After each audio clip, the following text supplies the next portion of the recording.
Welcome to part 4 of our discussion of random DVDs on my DVD collection that we've been doing. And here we're going to be talking about some more DVDs that I own that we're going to just do some random discussions on. So last time I talked about my last time it was me that talked about a movie, so it's going to be Eddie's turn. Okay. The first movie I'm going to talk about is one of my favorite war films ever made. It's not the best. It's up there as easily in my top 3 favorite war films of all time. Stanley Kubrick's Full Metal Jacket. And this film revolutionized R. Lee Ermey. In fact, this film stars... If you guys don't know the synopsis of the movie, it's basically it follows a group of guys who go through boot camp, prepping for the Vietnam War.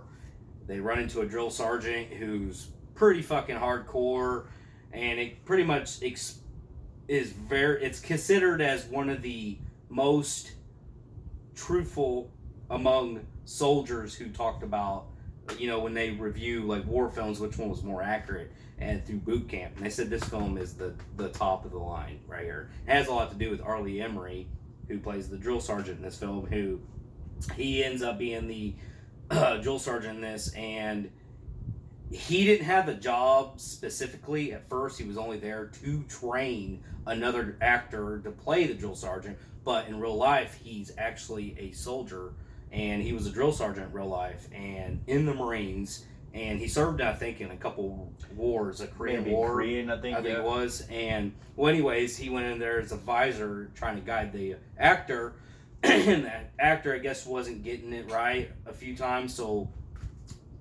Kubrick asked him to pretty much give me your interpretations how it should have been. And whenever he did that, Kubrick said, "You're hired." He's fired.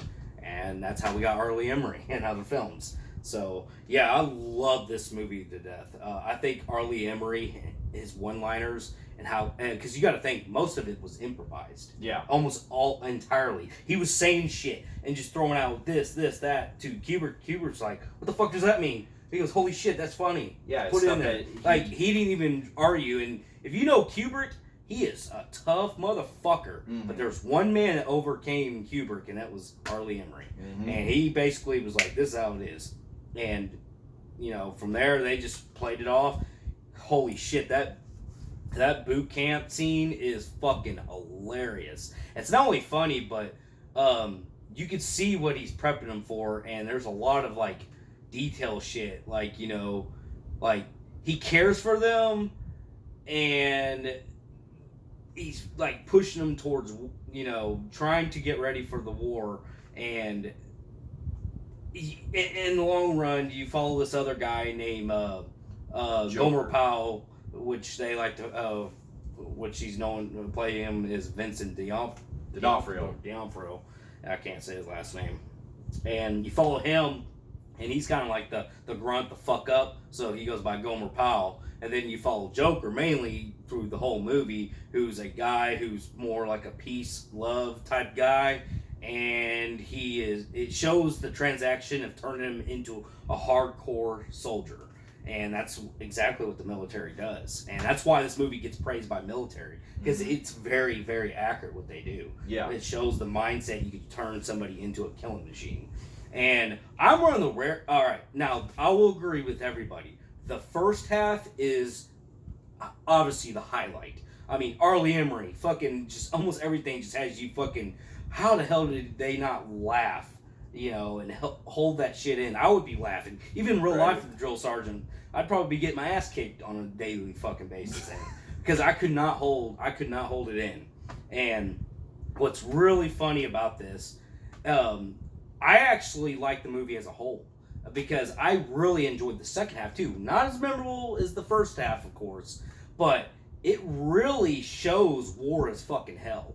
And they did a really good with its kind of themes it was going for, especially that fucking end where they had to kill that fucking child sniper. Yeah. And you got guys who were really peaceful that fucking let the war change them, and they didn't think the war could change them. We're peaceful, I'm peace, hippie-ish type thing, and it changes them, and it fucks them up. And you actually see other soldiers you meet in the movie who's been doing it for many years, kind of like Adam. God, what's his Baldwin. name? Baldwin. Yeah. Not related to the Baldwins. And and his character, he plays a guy pretty much has been there for many years, and you can see the differences everybody has, the newcomers into the seasoned ones, and I don't know, it's just there's so much theme in this film. I actually wrote a big thing about it a while back. I kind of want to talk about it. I can't really remember what I wrote, but there's a lot of themes that plays in this film,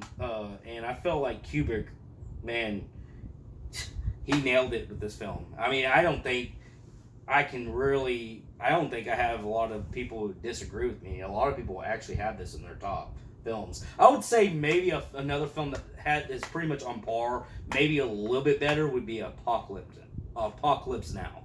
Yeah, other than that, Platoon. I like this one over Platoon. I'd put this, but Platoon is got its symbolism too that's very well done. But I like this a little bit more than Platoon, but I would say Apocalypse Now is fucking that was a masterpiece beyond repair. Yeah. It's shame that he ain't got the movie I can pull I know, out and talk I about wish it, I had, because that film is just, oh my god. Yeah, because I've seen, yeah. But yeah, this film right here is awesome. Yeah, I agree. Like, it's definitely it's in my top, like, maybe my second favorite Kubrick film, because I'd say third. My top being definitely probably, I'm probably gonna go with maybe Clockwork Orange my favorite, and then probably Shining second, and then this one probably third. But it's still great. It's in definitely one of Kubrick's best. While I agree, the second half isn't as good as the first half. Yeah. Because the first half, I feel like it's great. It's like a masterpiece of its own. Because Arlie Emery stole the film. It became a comic gold. And what's interesting, what's really good about the second half is I felt like a lot of people missed it because Kubrick did so well with the first one with Arlie Emery stealing everything. Yeah. Is they didn't get that it was leading to something, and that second half is really good if you really sit down and pay attention and watch the second half. I know it's hard with that performance in the first half, yeah, but really it's good. His portrayal of war really shows how much it does. It changes the mood of the first film, but it shows how much these guys that they went through all that training, and it shows the ones you followed through the first half. You see the shit they go through, and it really works. And while it could have been a lot better as far as really pushing more, so to speak, and maybe add some things, it still really showed a lot what we went on with the actual war. And I like the characters, the build that we see, the progression that we see with Joker as well, because of all the shit that he has to go through in this. Yeah. And it's definitely my favorite Matthew Modine film. Like you guys, you have also the stuff that involves with in the second half with them going through like that tracking shot where it shows them going through like the sniper alley or whatever, and they fucking get blasted by the sniper. Yeah, it comes out of nowhere. Yeah, like it's very unexpected. The whole poetic thing behind it, with the whole symbolism of watching, the good people, somebody turn into a killing machine, and then somebody who was very peaceful having to do something. Because at the end, I mean, this is a child that was doing the sniper, and they fucking sit there and watch it suffer, and you just have very like fucked up shit where they go in circles with people talking about giving their views on certain situations hey, damn, that's fucked up, and then you have the other guy going, hell yeah, that I like that. It's like it's giving everybody's perspective of a war.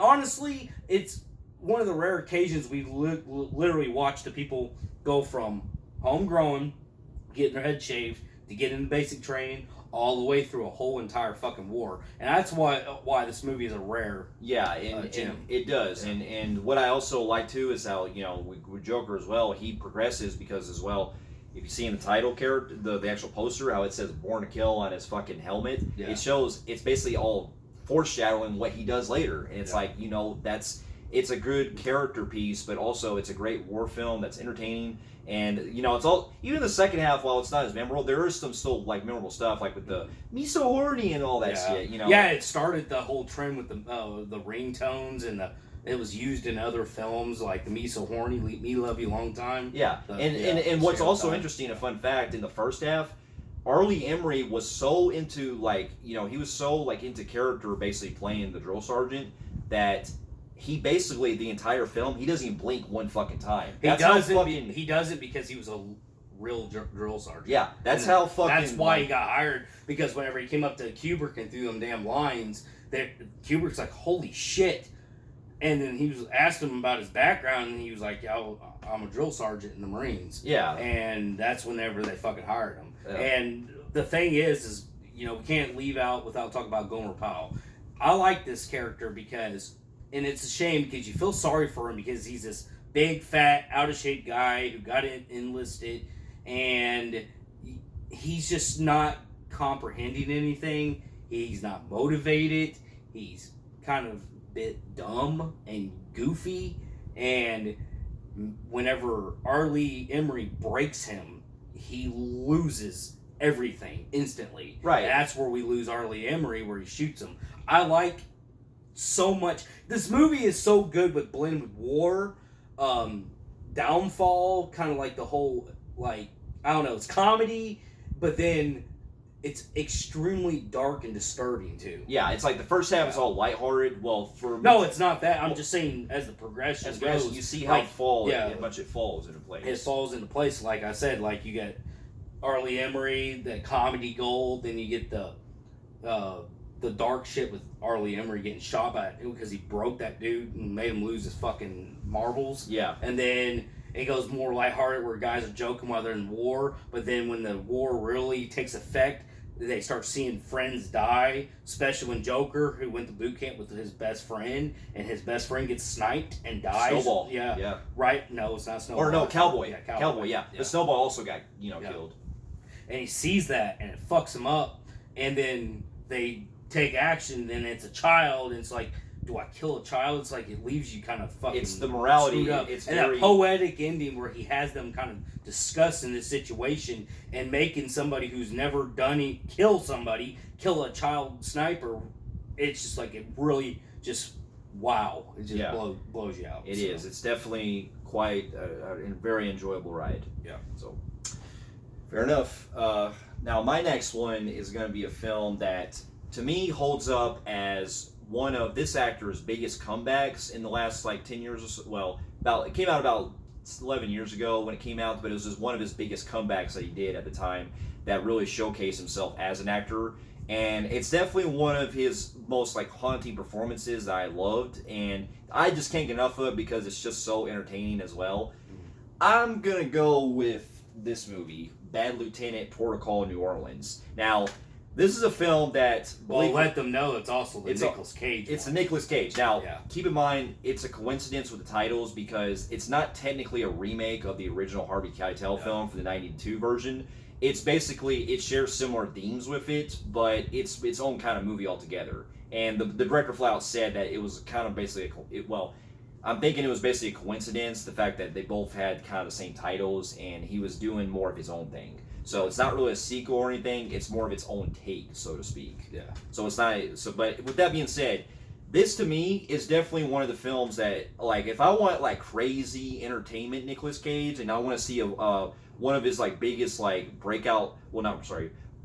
comeback roles as far as being an actor himself and everything, I go to this movie every fucking time because it just shows how much he really plays this drug addicted cop that's getting into shit. He's fucking he's fucking these women that fucking around. Because then around when Katrina happened, Katrina takes place and destroys the city, and it's left these cops and whoever's left in town. I think it's more criminals. It is. It's just left the criminals. It shows because it's about a murder case where Nicolas Cage has to solve a crime that happened with a murder that takes place, and he has to have a material witness of this 15-year-old boy that he comes across. And it comes into his own personal side because while that investigation is going on, he deals with his own personal stuff with being a drug addict, and he goes into things like doing some more corrupt shit.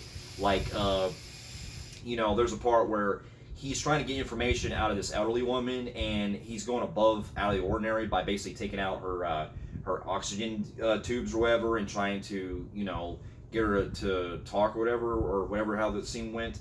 And he just goes outside the law, and it shows that he basically does things his own way. And it's a very good character study because it shows how much he goes through this entire film basically trying to. He's also in debt too because in a way.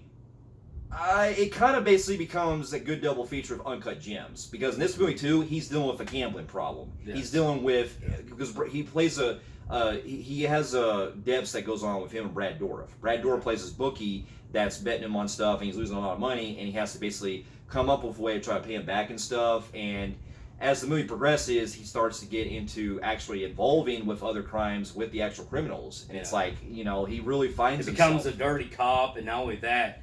While he's doing that, he has addiction with crack and meth. Yeah, so he has what he's called his lucky crack pipe. Yeah, and I'll tell you right now, what's really funny, the movie, while it's really entertaining, it's funny too, especially when you start seeing that guy doing the breakdance and shit. It does some crazy shit. And of course, Nicolas Cage is Nicolas Cage in this film, and probably the most Nicolas Cage of any Nicolas Cage. Yeah, I mean, he like, seriously is just like. Just fucking out of his world. You see the elk? He's like, he's spotted antlers.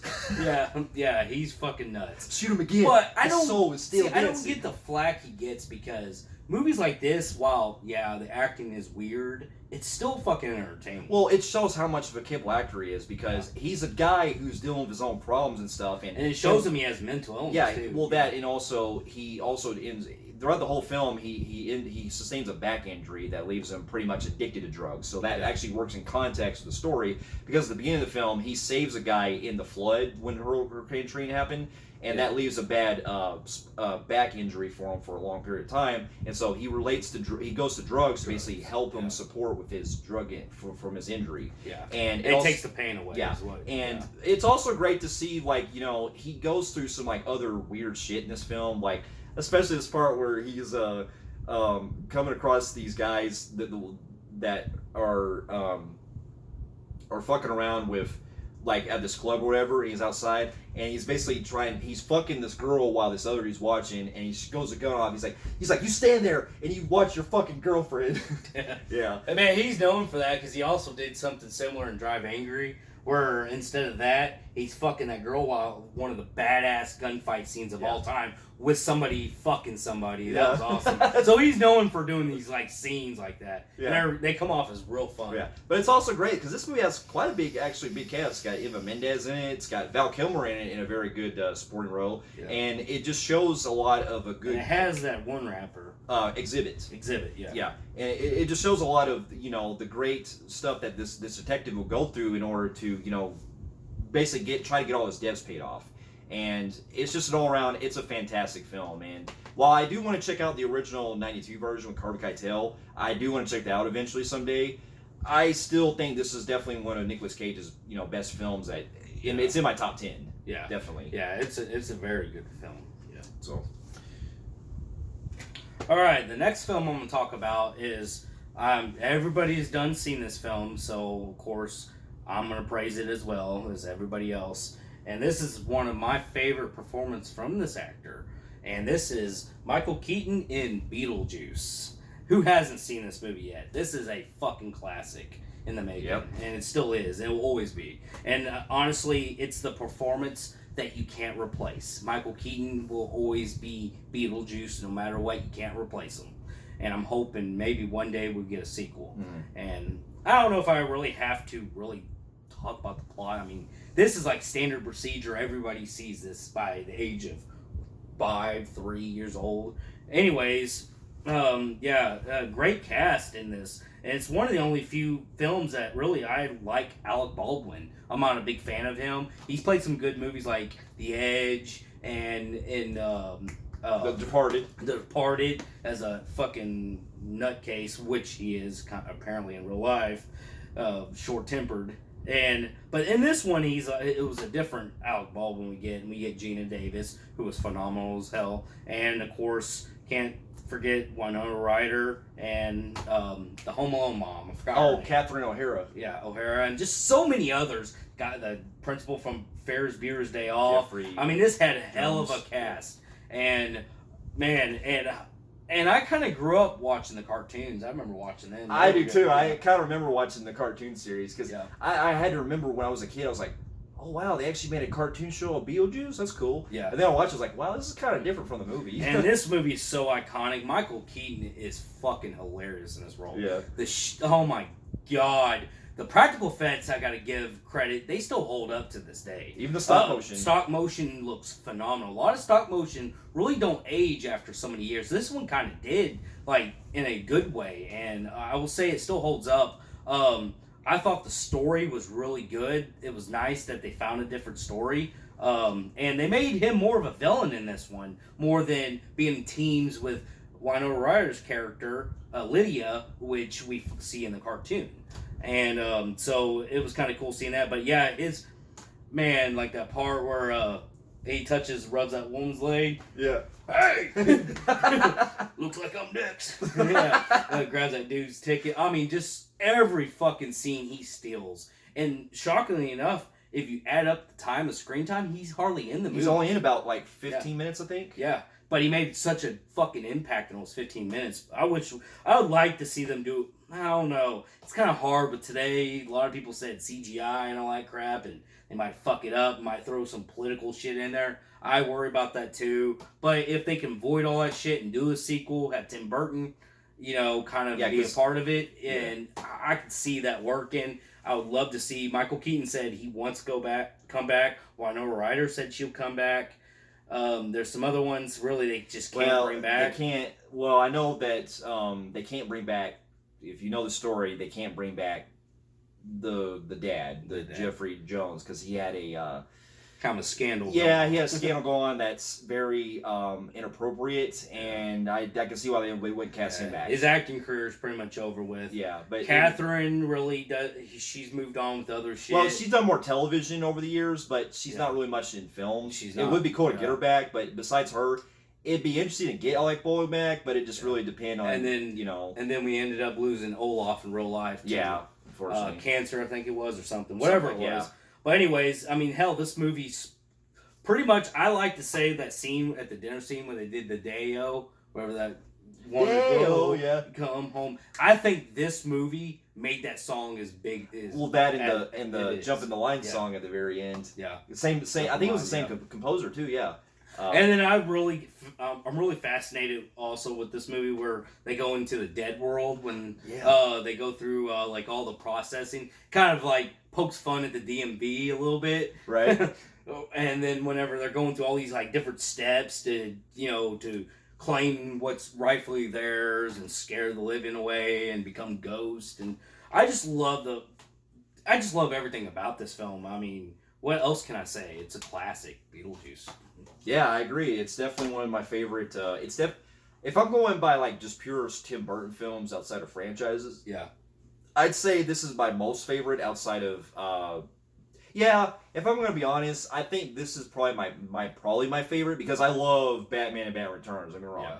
But if I'm going to like so much rewatchability and probably my all-time favorite of all time, I'll go with Beetlejuice. That is my absolute favorite. So yes, it's my absolute favorite. Yeah. And it showcases how much he is as a director. The stop motion effects are fantastic. I love the world they set up, especially when they go in the dead world. And it shows like the lost souls and stuff in some areas. Yeah. I want to see more of that explored. Yeah, I do want to see a sequel. It's a dark comedy, and I did like some of the horror aspects it was going with. He was able to blend a lot of great horror aspects. It was borderline fucking horror with some scenes, man. Because that's Tim Burton for you. That's early Tim Burton when he was known for that. Honestly, it's Tim Burton today. If I want somebody to touch it, it's him. Yeah, and what I also appreciate too was the fact that even though you're still, even though Beetlejuice is pretty much the villain of the movie, he still is a character that you're mesmerized because he's just so fucking hilarious, and you can't get enough of him. Yeah. And I love that especially the makeup, because I'll be honest, the first time I even seen the film,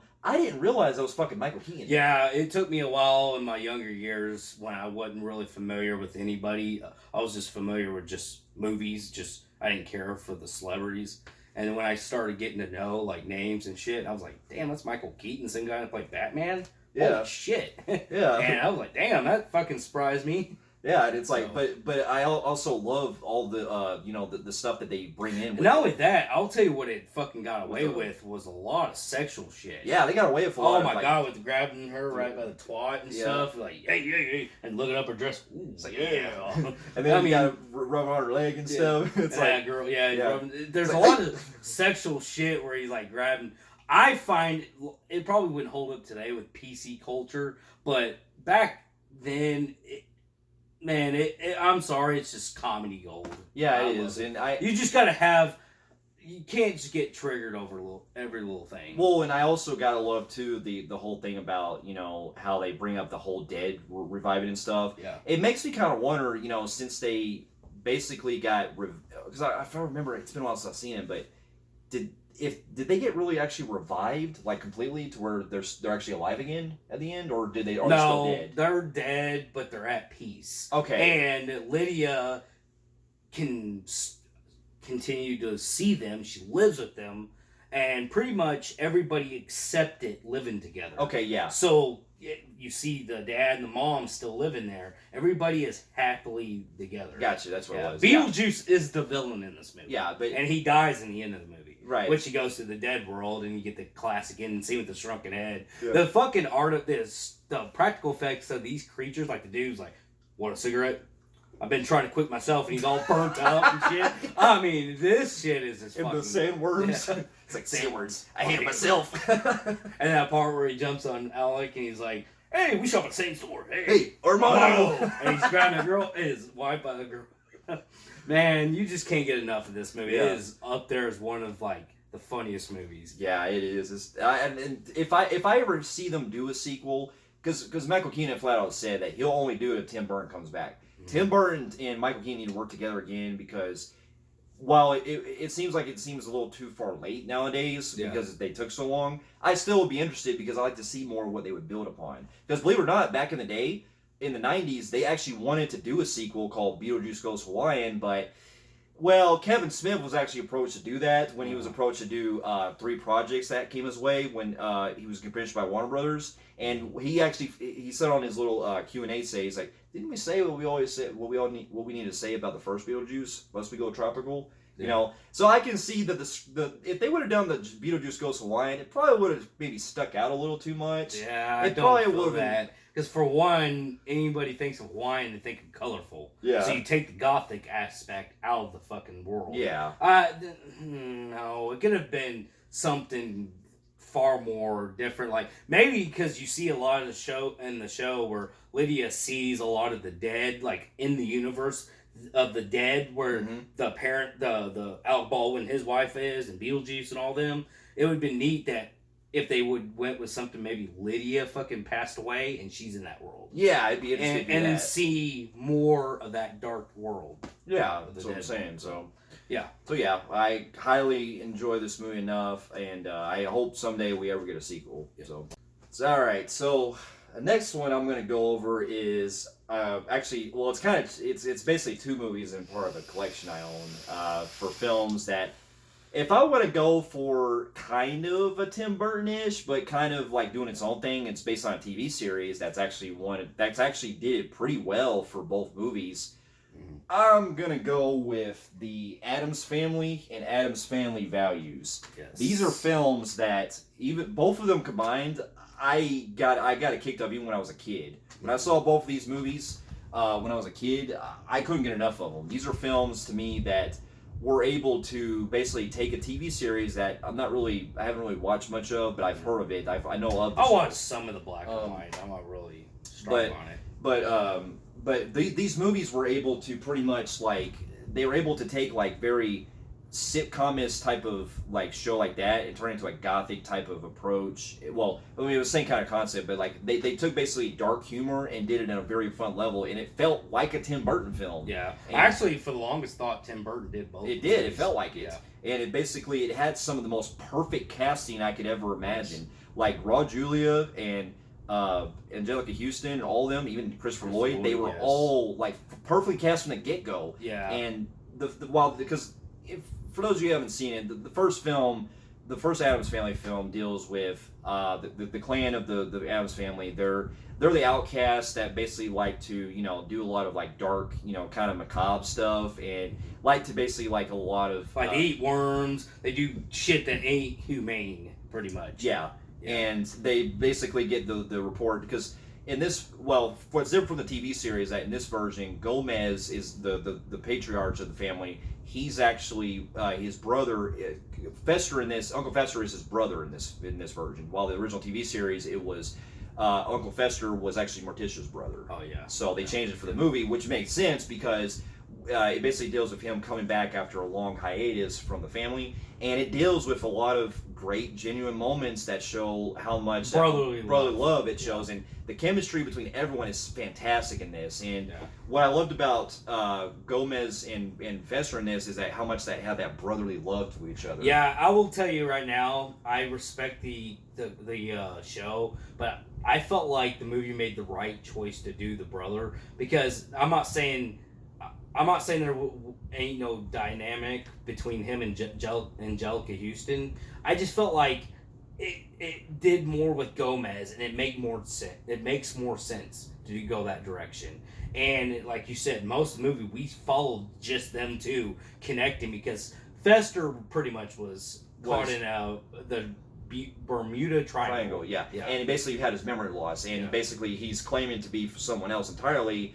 And he starts out that way, and then as the family he starts to get to know the family, he starts to get more attached to them, and it basically comes to, if you have seen it, it comes to a sense is that he was basically brainwashed, and he lost his memory. Yeah, because you follow these two villains in this film who pretty much are after the Addams riches. Yeah, in the vault that they have underground, and just every little like detail they put into with like the house and everything in with the Addams family is just so spot on. Like it's very captivating. In fact, the whole house itself is like a character of its own, because there's points in the film where when they go through like house stuff, I liked every scene where it just shows them just going in every location, because it's just so fascinating to look at. It's fascinating where you have the house, and then it's like an illusion of how big it truly is. Like it just goes bigger and bigger, and new shit. It's like a truly haunted world. And yes, the house is alive itself, which I enjoy because it fucking does shit. But I mean, when you talk about somebody when you make a show that is really good, or a movie and you remake it, or whatever, however you want to do it, or turn into a live action from a cartoon or whatever, what that director did on spot on of what you should do is how you do that type of way. Yeah. Not change it for your own political beliefs or give it a different look. They did their study, because that house, the way it looked, the way it shot, everything was perfect. The atmosphere was fucking perfect. It was. And the comedy was Christopher gold. Lloyd as Fester is fucking great. Raw Julia, I'm sorry, no one can replace him as Gomez. I'm sorry. They had the great Tim Curry try it. No. Yeah, well, I always give respect to John Astin. John Astin, the original. I always give him respect because he's the original, guy that played him. I'll also probably someday check out that TV series and check it out. But if you're going for just a pure movie, Raw Julia is the ultimate fucking Gomez.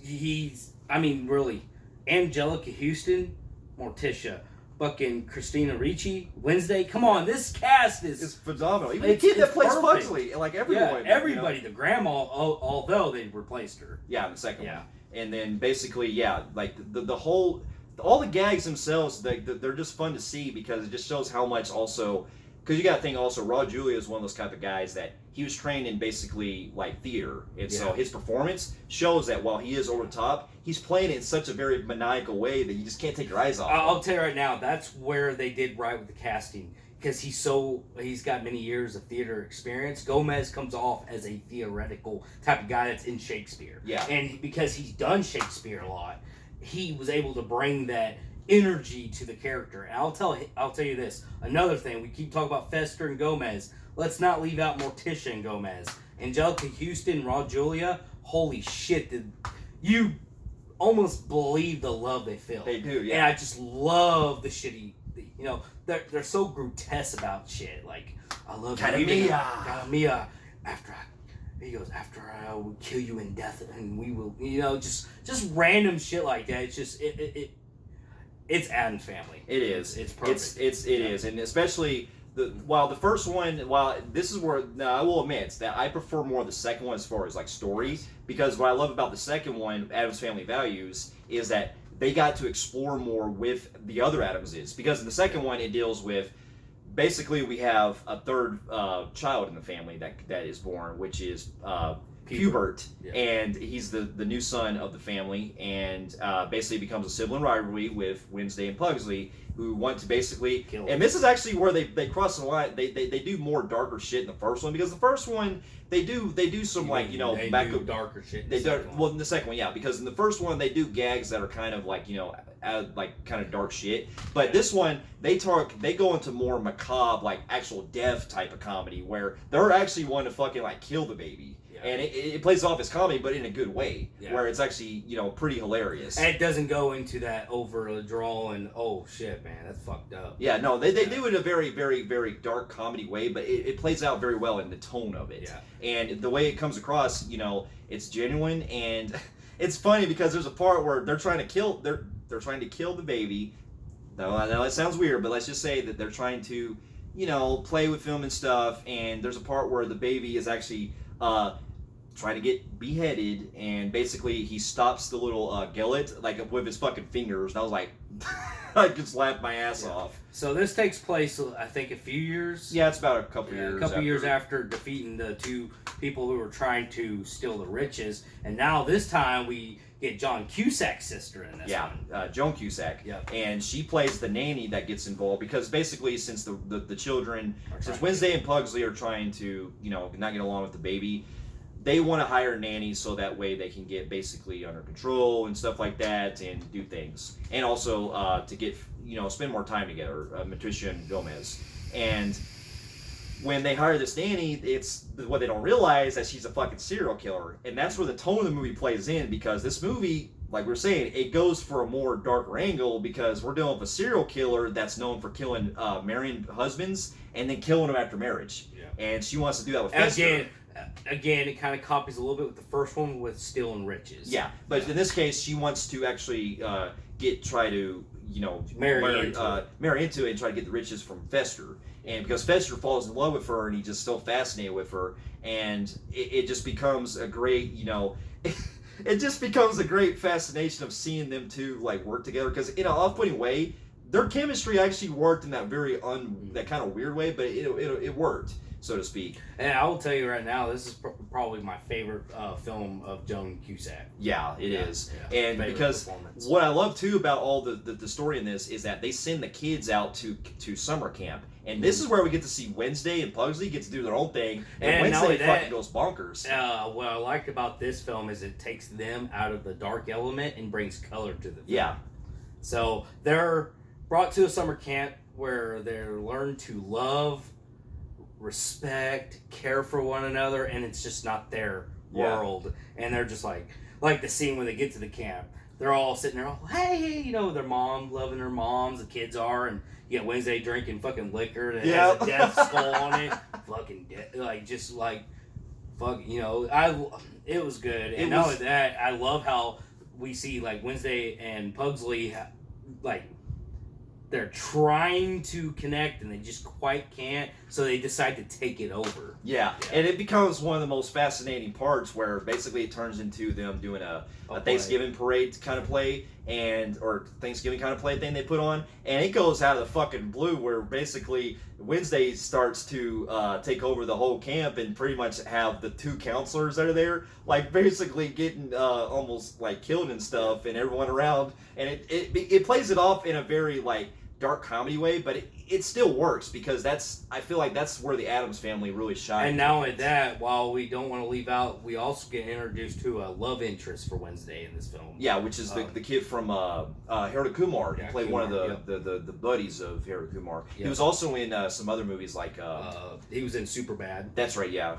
No, was he in Superbad? Yeah, that was him with the beard. Like, who the fuck is this? You remember when they had the little brother, they had to invite it, and they were all singing in there. Oh, that's right. And they were doing coke, and then that one dude with the beard that's short, that was him wearing the same beard he did in Harold Kumar, and he goes, who the fuck is this? Oh. Sing from his brother and stuff. Yeah, that's that right. guy. Yeah. So he's done a lot of stuff, but I forgot his name. David Krumholtz. Yeah, Krumholtz. Yeah. Yeah. You don't see him very often.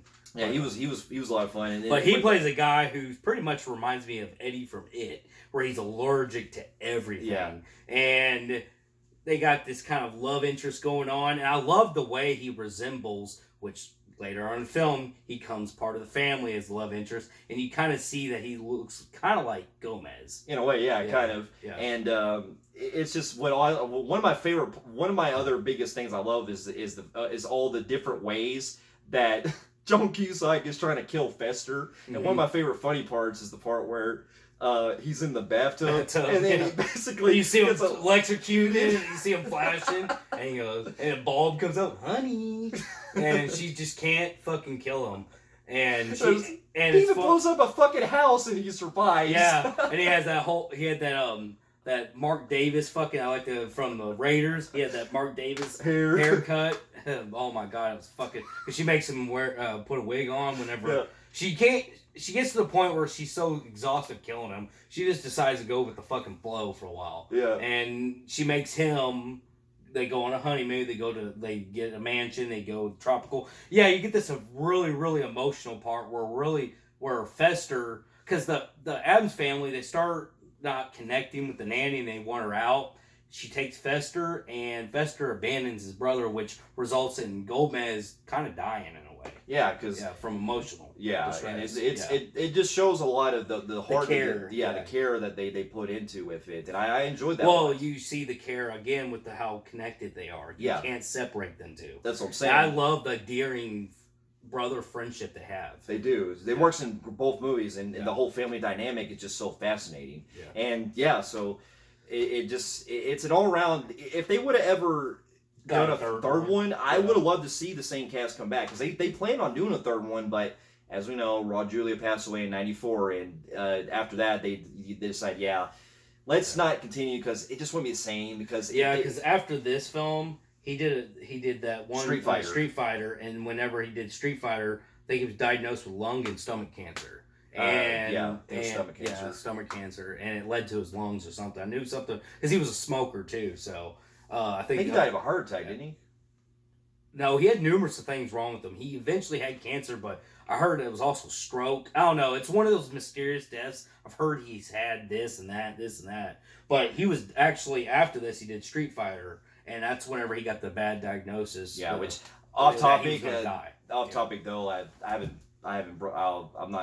I actually kind of like Street Fighter, and he was definitely one of the biggest highlights. Well, people who hate Street Fighter actually give him credit. Yeah. So, anyways, these films are they're always going to be go-to films for me. I will never. They just don't get old. I think this was. Yeah. I thought this was handled perfectly. Yeah. Both films. And even in Rarity, a sequel does even better. Yeah. And I would love for them to get to a part 3 and.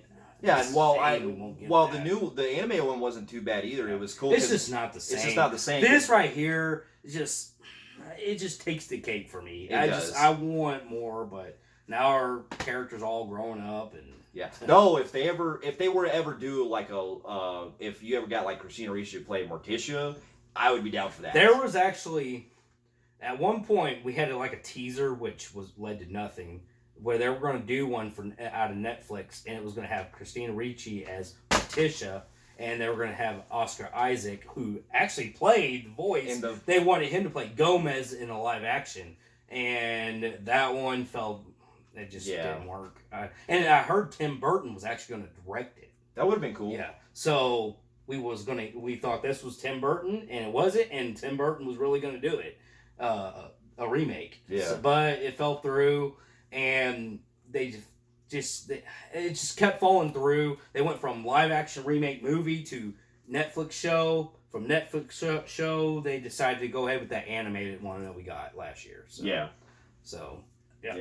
I mean, but I'll always go to these two as far as best TV movies based on television shows. Yeah.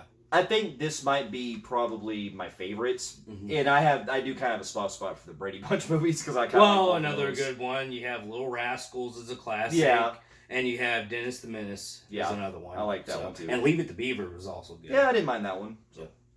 All right, another film. While it isn't my favorite film of his, because he did other great films that we talked about in one of our reviews, but I will say that this was one of his funniest movies, and this is Damian Wayans in Major Pain. And this film follows Damian Wayans as it's a comedy, of course. Everybody knows about it. He plays a soldier who's been killing, and he just kills a bunch of motherfuckers, and then he gets in trouble and was told he's relieved his duties, and he wants to get back into war, but then they have another assignment for him to take care of a boot camp full of young delinquents and turn them into soldiers. The kids' version, basically, of Full Metal Jacket. Yeah, it's the kids' version of Full Metal Jacket. And, man, this film is fucking hilarious. Damian Wayans, holy shit. This film had me on the floor. This is a funny movie to go back to, and it still sticks with you. I mean, it's borderline raunchy, but it's still entertaining for kids. I mean, there are some stuff that, it's borderline, that almost got to the PG-13. Or no, it's R. It's PG-13. Yeah, it almost it's R rating. Yeah, that's what I meant. Because, I mean, you can actually show this to kids. I mean, there's some pretty shitty, raunchy humor in it. But, yeah, you follow these kids, and pretty much the whole story goes, they don't like him at first. He's too big of a hard ass. Has good one-liners in this film. Yeah. And then you have that one kid that's kind of the outcast. They're trying to break out of that place. And then later on, typical easy. It's a simple story. The kids start taking in love of Major Payne, and they start connecting with him, and eventually they listen to him, and they make a good outfit. And so, funny movie. Marlon Wayans as that. I want to go back to killing. Damian Wayans.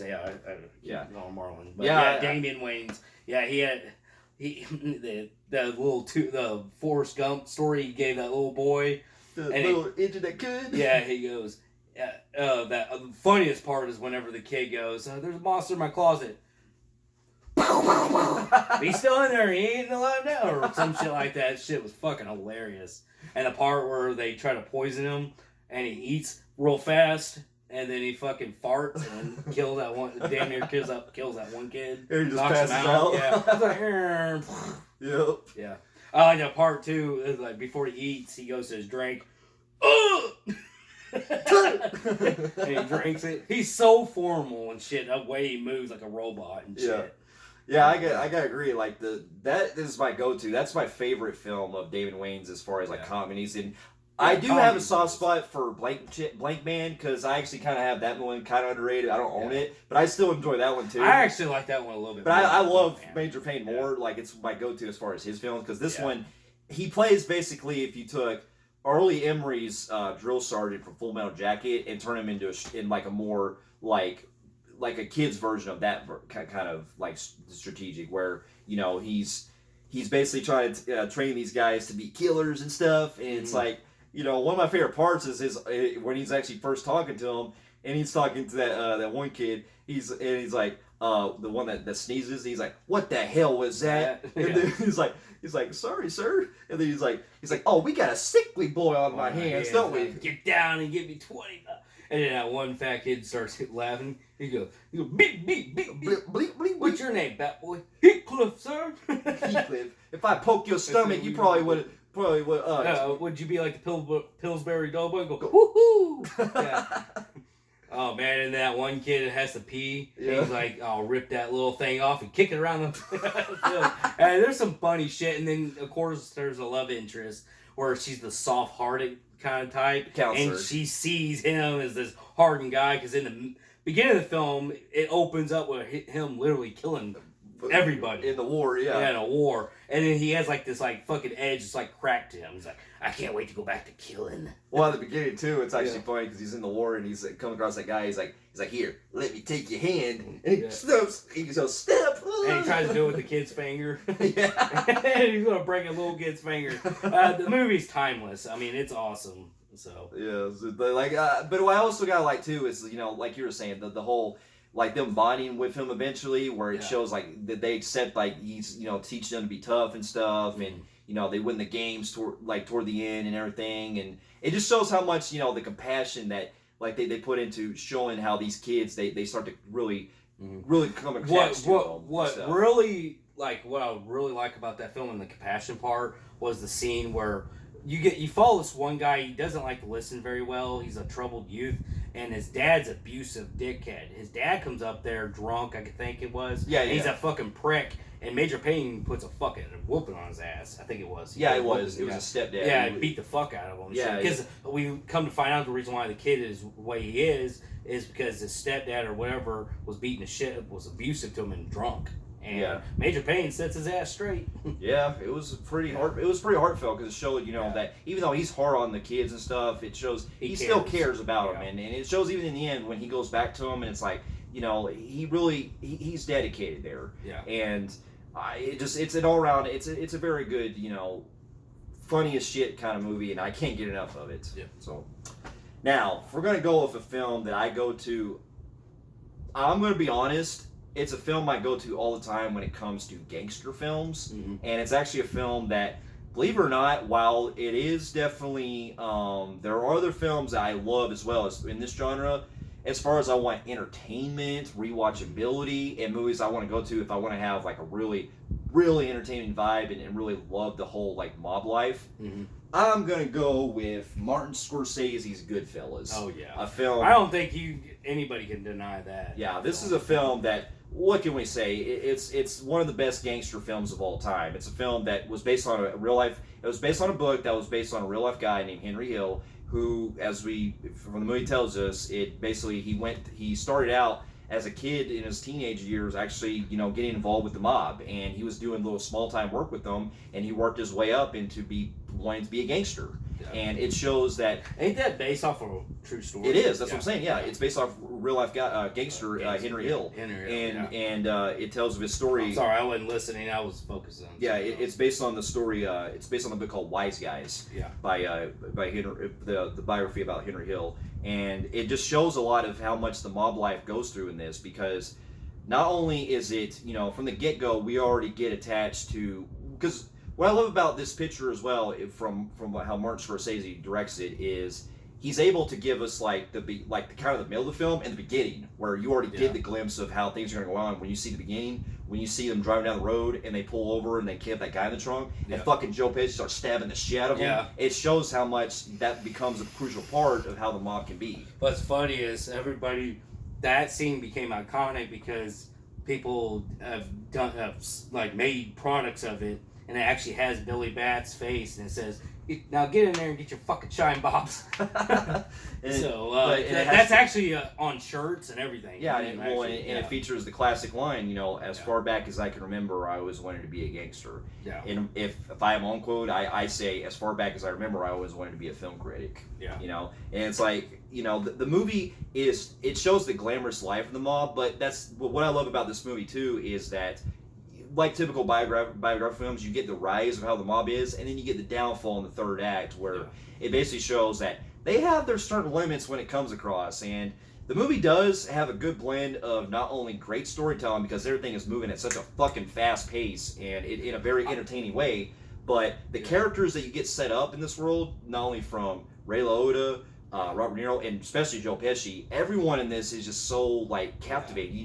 You're so fascinated by it. Yeah, everybody is just on par. It's not somebody stealing the show. Well, I mean, Joe Pesci does. Yeah, I mean, he does, but it's like everyone. It's like everybody involved can steal the show in this film, and not only that, another good one part in that is that part where he tells that captivating, funny story, and Ray Liotta starts fucking laughing. He goes, "What am I funny? And am I a clown? Do I amuse you?" It's like, how the fuck am I funny? What the fuck is so funny about me? Tell me what's funny. It scares the shit out of him. It's pretty intimidating for a little guy that he is, but I mean, Joe Pesci's Joe Pesci. Yeah, and he deserved that Oscar for sure. And it's funny because if you ever seen the ain't that the film that started where Pesci would go on to played Casino. Yeah, every gangster type of movies. Yeah, because it was Robert De Niro, and then it was his first stint with I think Joe Pesci. No, they started together on Raging Bull. Raging Bull. Raging Bull was their first. Raging No, Bull, yeah. actually, it was. I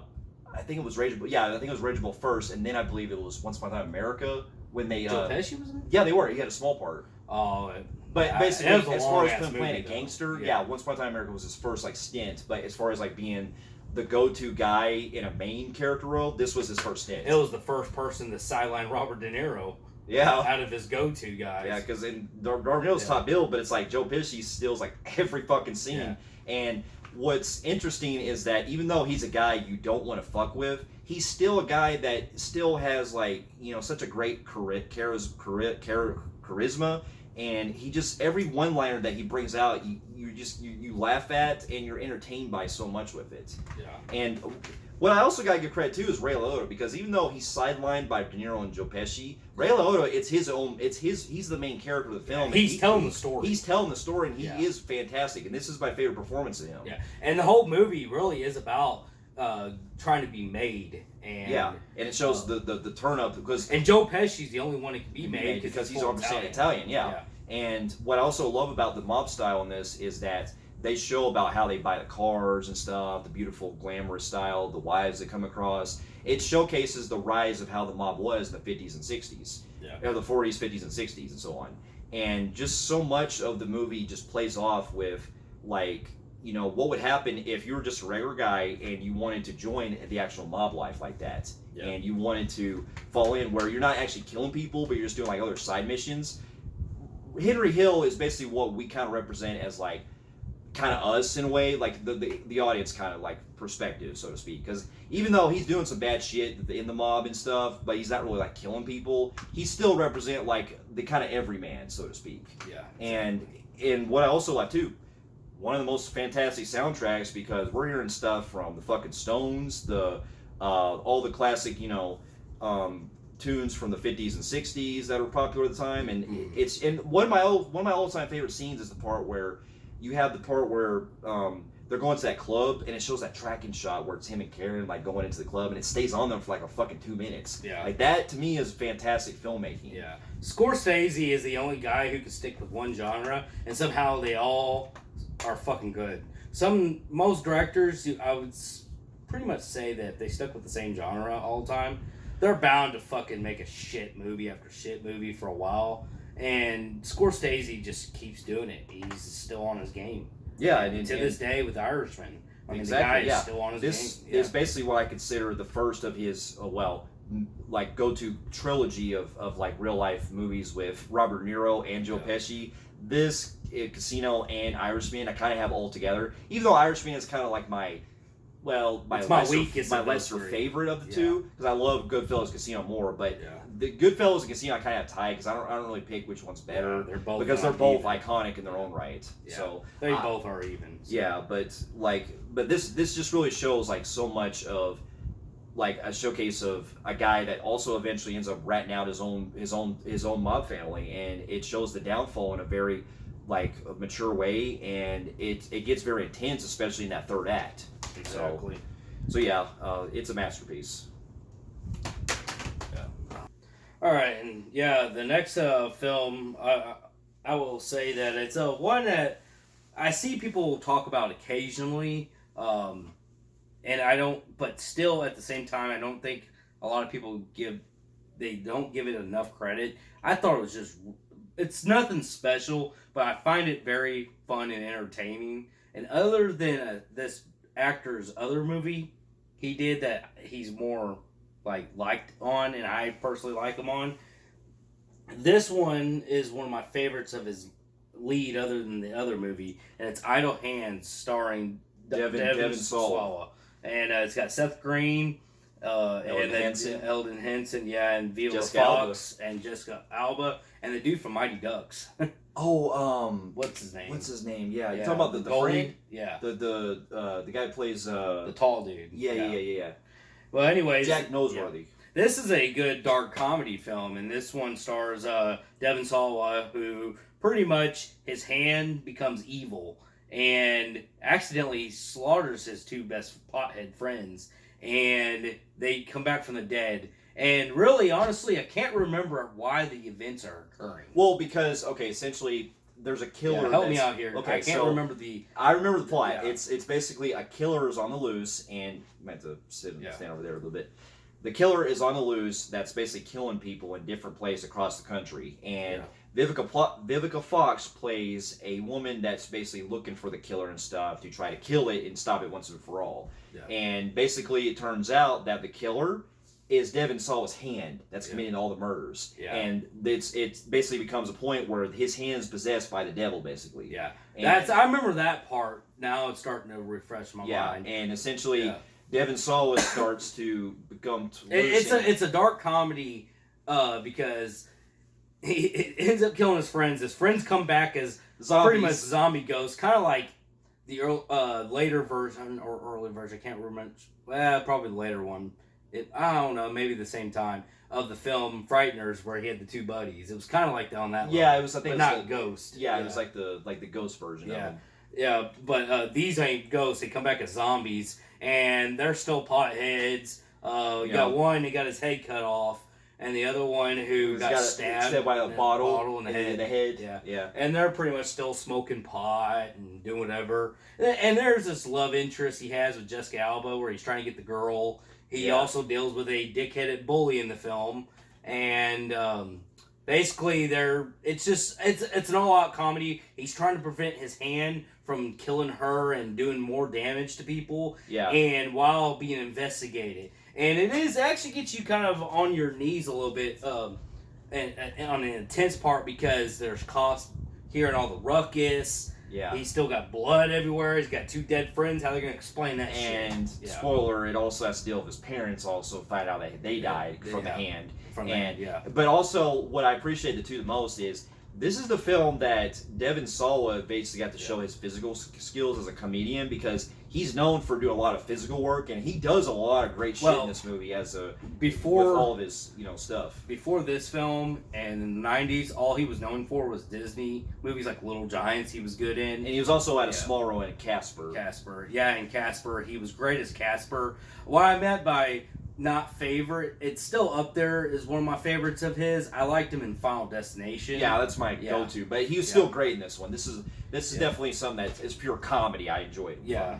And he did great, and it also had a fun kind of appearance from the Offspring in this, because it's 90s, so it's like they were if you want a movie that is heavy in the 90s, kind of that grunge Soundgarden era, this is it. Right? Yeah, and it also deals with you got soundtrack great too with Centera, Offspring, and all them, and it's a fun, and it's very Seattle-ish in this film. Yeah, too, so. And what I also got to appreciate the cinematography, because like that whole scene where it's like in the fog and he's like going down the road at the beginning, and it shows the two cops show up and stuff. I just love the way it's shot too. I like the way it's lit. And plus, it's got pretty fucking gory too for a kind of comedy like this. It's a dark comedy that's got a lot of gore, and practical effects were really done. Yeah, good, especially with the hand they still hold up. And what's funny is the actual guy that plays the hand is the same guy that plays the fucking Addams Family. Yeah. That's the same hand. Yeah. So it's actually pretty cool they got the same dude. Yeah. But it's a very fun film, because it just shows, like, even though there's a lot of weird shit that goes on in the film, it just has a lot of good, like, funny. Yeah. Like I said, it's not a gem, so to speak, but it's something that I find highly entertaining that I can put on and watch again and again. And it's a film that a lot of people don't talk about. I don't think it's deserves to be on that level, but I still think it was also kind of controversial at the time, because when it came out, it did kind of have to push off its release a little farther, because it came out around the ends of Columbine when it came out, because it was 99. Yeah. So they kind of had to push the release a little farther than expected to avoid the Columbine. Yeah, because it's a kid killing everybody, all his friends and his parents and stuff like that. So, and then, basically he results in cutting his hand off, and the hand is now free, which... horror version of The Thing. Pretty much, The Thing. So, and you got this hand on the loose doing fucking crazy shit and trying to kill people. And trying to go after the love interest. So, it's a fun 90s throwback, and there's a lot of people that have never heard of it. Yeah, and it's actually, when I was growing up, because I remember when I saw Seth Green, I only really remember from the Austin Powers movies and like some Can't Hardly Wait, and that and Can't Hardly Wait. And I remember seeing the previews for it, and I was like, wow, this one really sticks out from Seth Green's movies. And then I watched it, I was like, oh shit, going for that while. This is way before Family Guy. Yeah. So we weren't there yet with Seth Green, so yeah. Yeah, so but it was a lot of fun though. So I highly enjoyed it. So, now, speaking of comedy, a film that we talked about in our other one of our other parts that we talked about, that I can't get enough of this filmmaker a lot. He's made some of the best comedies of all time that I enjoyed. About the first film. Yeah, we talked about the first film, and it's one of the most for a sequel, it actually did its great, unique premise and was able to capture a lot of the great, stuff that we liked about the first one. And that film is going to be Clerks 2, a film that, while there's certain aspects about the first one I still kind of preferred, 2 I think was still a really great follow-up. And I think that with Kevin Smith, he was able to really see our characters, our main guys that we fall in love, Dante and Randall, and see what they're like, years later. And instead of working at the Quick Stop, they're working at fucking fast food in this instance. Because Quick Stop burns down by Randall's doing. He's like, of course. I left the fucking coffee I actually kind of like this film, too. Again, the first one was revolutionary, and you can't really top the first one. But this one got a little bit more hardcore on the raunchiness, let alone the little racistness type stuff. That was pretty interesting. That probably wouldn't be hold up today. But it was still fucking hilarious because I don't have I'm not thin-skinned, so I like shit like that. But anyways, this one follows them. Now, I like the commentary it did because it picks fun at working at fast food. Yeah, and I've worked movies. Yeah, and I used to work long time ago when I was 16 at fast food joints, so I can kind of relate to a lot of this. And now we get to follow Randall and them at movies, and pretty much they're up to their shenanigans doing, funny Randall and Dante shit. And again, Kevin Smith captures the dialogue between talk about movies, shit that he's interested in that was in the first Clerks. It's blended in this one. However, this one was more mainstream. Therefore, none of his best friends came back for this one. They brought more mainstream actors like Ben Affleck, and you got Rosario Dawson, which the other girl didn't really do much either because they were all his friends. So now he's got a new love interest in this one. Yeah, and you got appearances from other normal not many, but more small roles. Yeah. Like you got Jason Lee showing up in one scene, you got Ethan Suplee in one scene. So you have cameos from some. Well, I'm talking about his ones that never went anywhere aside Clerks. Well, yeah, true. There was a lot that didn't show up in this. Yeah, one. The guy like Scott Mosier, who's his go-to. I don't remember him being in this one. No, he's not. But it's what I like about this too is that while it does do a lot of funny shenanigans and raunchy humor that Kevin Smith really ups the game with this time, it still shows a lot of the heart, because in this one we're basically dealing with Dante pretty much having to decide whether or not he wants to leave his life, leave his best friend in his life, and go with this girl that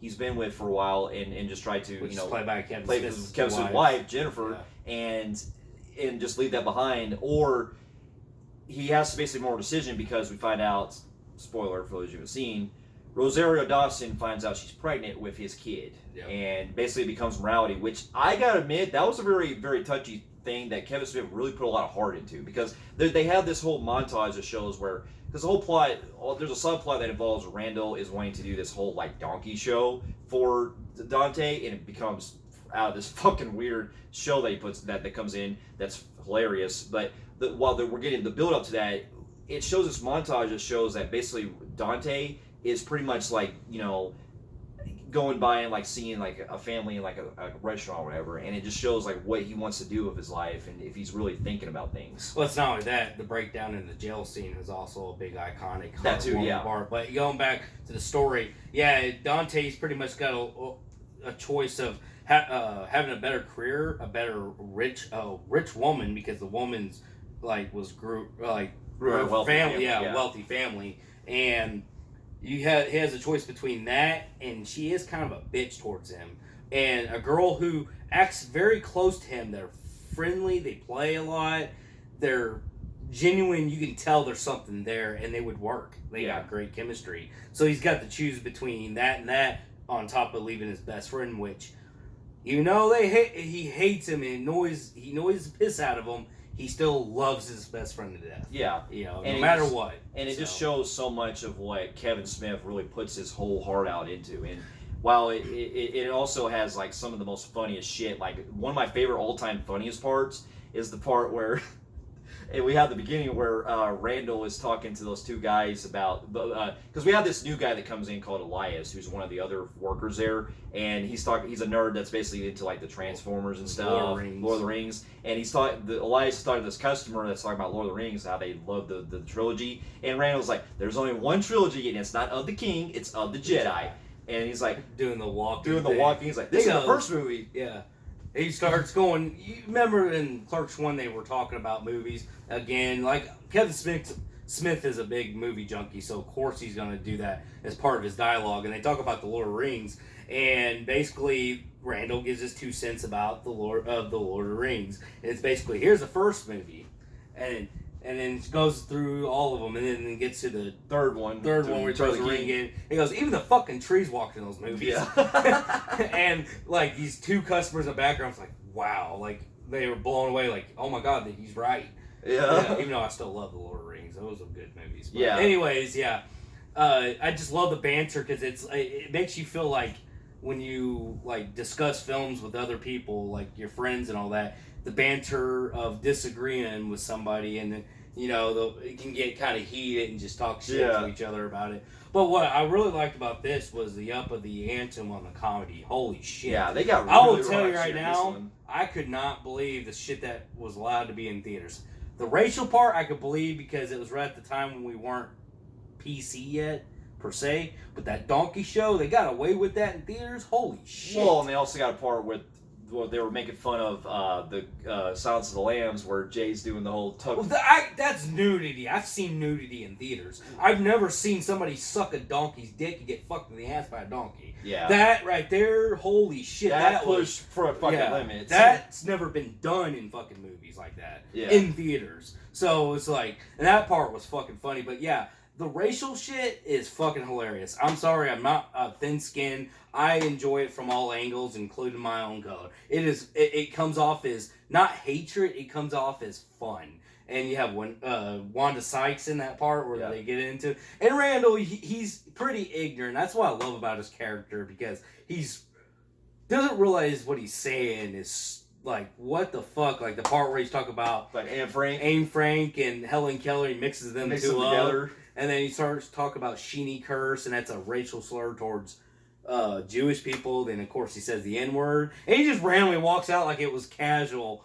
And they're like, Randall! And he's like, I'm taking it back. And then he makes fun of a wheelchair-bound guy about, wishing he could walk and all that. Making fun of him on that online, which goes to play the same thing from Jay and Silent Bob Strikes Back. Yeah. And so they go to computer at movies and talk shit. Yeah, they do that. So they pay homage to a lot of the old movies as well. Jay and Silent Bob back again. And now this time they're not into weed until the end. Yeah, because in this one we deal that Jay and Silent Bob are basically they went to rehab. Yeah. And they basically are off. They went to jail for a while too because they said they're on probation. Yeah, because of the shit. But they still sell. Yeah. So, what's funny is I just love that they they try to put on this whole like spiel about how Dante is wanting to lead the life that he is, and Randall's just trying to like, no man, you're my best friend and everything, and it's an all around. It's a film that, like the first one, it's very relatable in its very experiences, like how working and stuff, and on that kind of like mentality and the heartwarming scenes at the end. Like he brought up that one, but the one I particular sticks with me is the jail scene. That too, yeah. We actually see Randall break down. Yeah. And I will tell you right now, whether there's a 3 is up for debate. It's in the future. We don't know. It's up for there. He's been talking about However, that closing scene went from color to back to when they black and white. Because what happens is in jail, Randall breaks down and he basically says, I want you to stay. I want to open up the quick smart. Because the whole movie deals about kind of like middle age. We never done anything with our fucking lives. What the fuck? and we're stuck in fast food. So you get this kind of sense that, why don't we build something together? Let's open up the Quick Stop where it all began. Let's open up the rental store. Let's do everything. And then Jay and Silent Bob went back in the same spot. And they were able to capture that. Goes back to when they buy the place. It goes back to black and white. And you see the same people you saw from the first movie come in real quick. Where you see them like the milk lady and all that stuff. Yeah.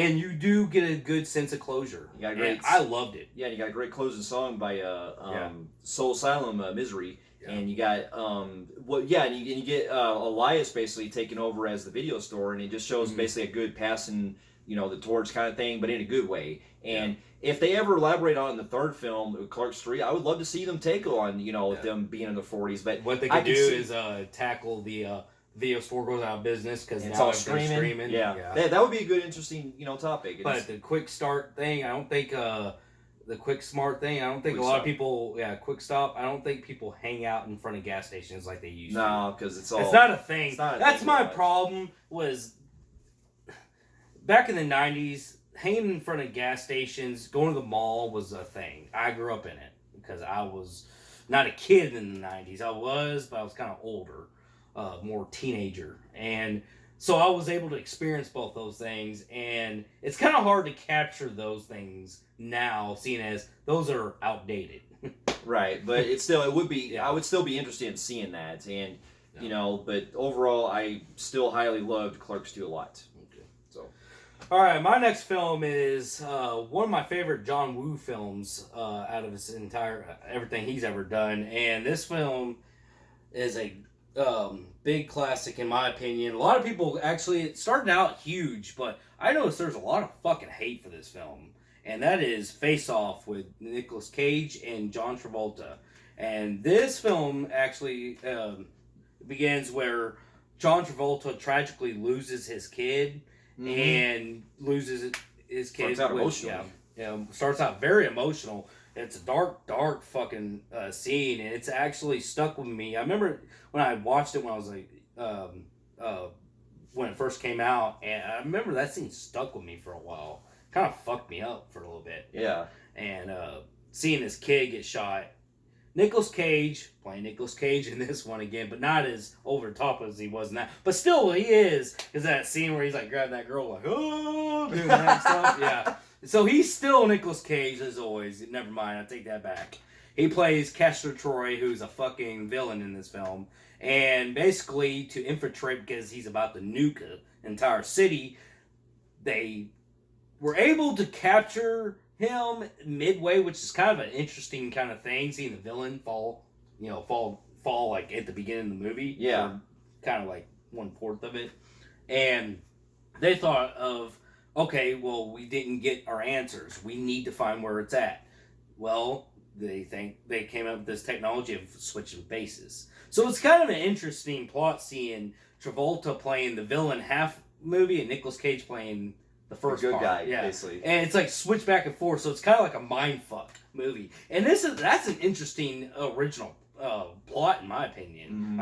You've never seen it done before, and of its time, it was huge. And I fucking love this movie. Nicolas Cage and John Travolta, and seeing them switch from good to bad is a mindfuck of its own. But it's also, they both play good guys and good villains. There's strong emotions with this film.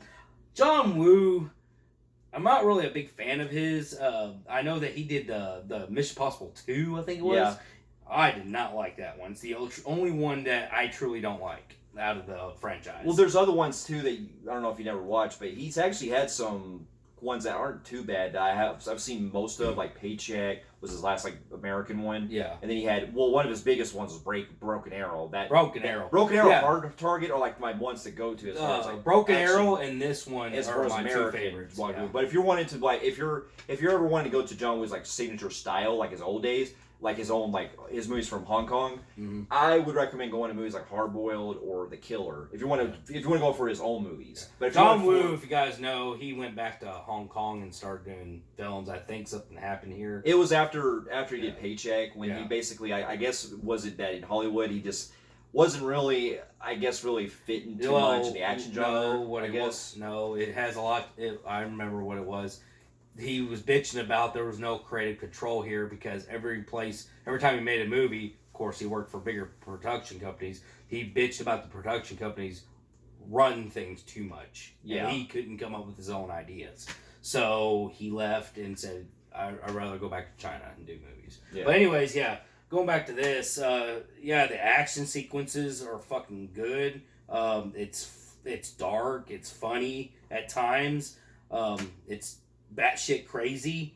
Good original plot. I mean, I don't need to go in much detail. I don't get the hate for this. It was big, like I said, when it came out, but now everybody I talked to says this movie was fucking overrated and needs to be remade. Well, I've heard from a lot of fans, like if you're like into John Woo's American films from the 90s, yeah, most fans that I've seen that have come across it, they prefer like his other films like Hard Target and Broken Arrow over that one. But I still finally love fucking Face I think Off. that's one of his best written ones because there's the emotional scenes of losing your son shot dead in his arms and he's shot. But also, that little boy watches his mom die. It's just fucked up. This whole movie is just fucked up, man.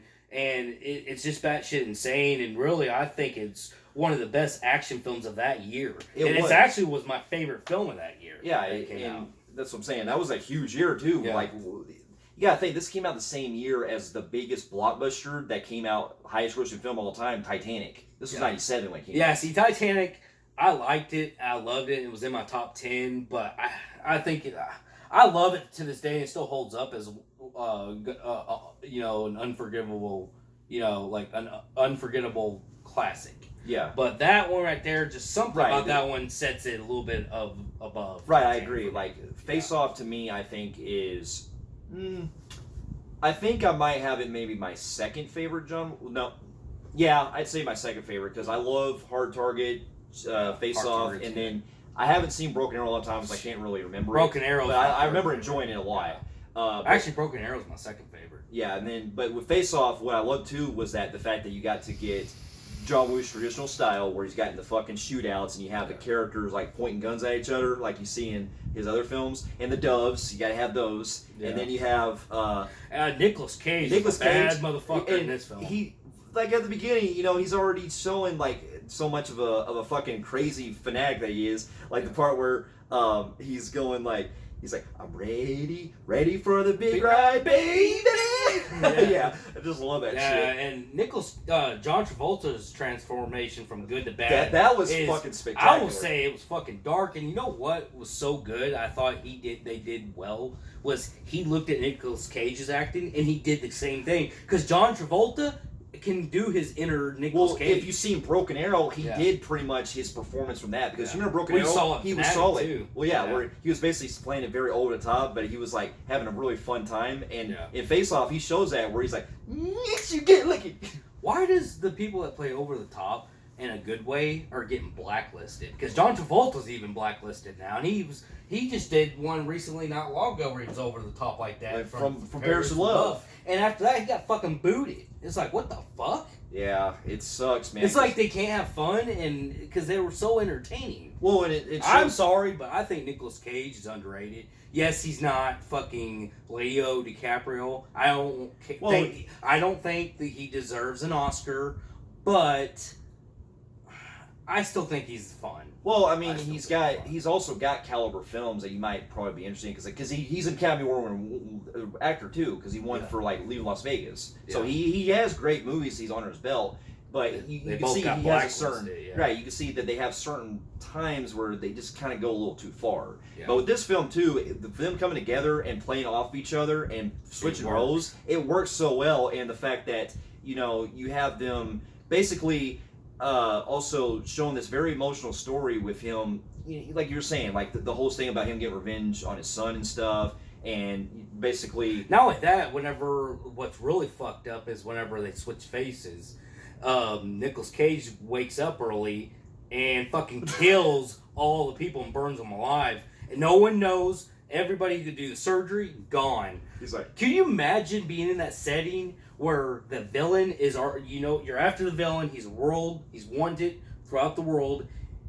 You switch faces to do something, he comes back, but he has your face. So now he killed everybody who knew about it because it was a secret project. Yeah. You're now locked away for life with his face, and he gets to fuck your wife and be the father of your kid, who he was trying to fuck in the beginning of the movie. Yeah. The daughter, and I don't know. It's man. Well, it's good, weird. yeah. What's also ironic? It's a sense of helplessness. It is, but also Yeah. what's ironic is that when Nicolas Cage takes the form of John Travolta's face and uses his face, isn't it ironic that he starts to do things that's kind of different than what John Travolta's actual character is doing? Because, like, for example, he's basically, there was one part that where, like, he's helping the daughter, like, defend herself and stuff. He kind of gives her pointers more than what John Travolta was kind of doing. So it's kind of a weird, ironic situation. Yeah, it kind of worked fucked up a little bit. Yeah. But still, I still have enjoyment out But of it. I still highly loved it. Yeah. So yeah, we'll be continuing this in part 5 of our random movie discussions. So stay safe, and we'll see you in our next one. We'll see you later.